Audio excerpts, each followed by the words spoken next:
If it just comes down to France, England, every season, that's not enough. Or France, New Zealand, England, New Zealand in a World Cup final too. Yeah, Nick, I couldn't agree with you more. And I think the reality of this Six Nations Day is going to come down to France and England again. I think there's no doubt whatsoever on that. I think that you can see in a way the gaps are closing, but it's going to take a lot longer than I think people are anticipating, because when they talk about the nations that are now being funded and pushing their programs on, England is still pushing theirs on even faster. So the gap's going to get bigger unless, I mean, I think what it will do is it'll reach a ceiling in terms of the gap, some of the score lines that turned out, simply because set pieces are getting better and defenses are getting better. And if you've got strong set piece and strong defense, you're going to be able to minimize the damage. And that's what we're seeing in the Six Nations a little bit now.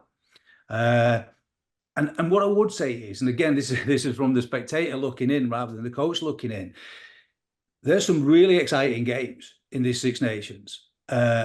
And there's a real angle to every side. Every side has got a really interesting backstory as to why they need to be successful in these Six Nations, whether it's World Cup qualification, whether it's WXV, whether it's new coaching setups, whether it's the expectation that Wales have created, and now they've got to get back on the horse after WXV and the start to this Six Nations. So there's some really interesting stories, but the overriding story is that England are way in front of everybody else. France look like they've stagnated a little bit, but they're very slow starters, France, and they'll be a different kettle of fish on their own patch playing England, I would suggest. But if you were a betting man, you won't go far from England winning another Six Nations and another Grand Slam at this point, and probably France finishing second. The third place is really interesting, but that gap, which then you move on to the world stage in terms of the World Cup. Is it going to be any different to New Zealand, England, France?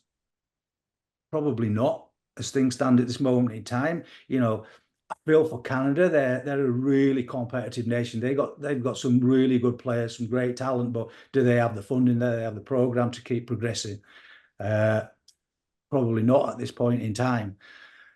So, whereas I think there'll be a whole host of really entertaining and competitive games, which is what we're seeing in the Six Nations now. When it comes to the crunch, there's probably going to be 3 teams in it, and that's still the reality.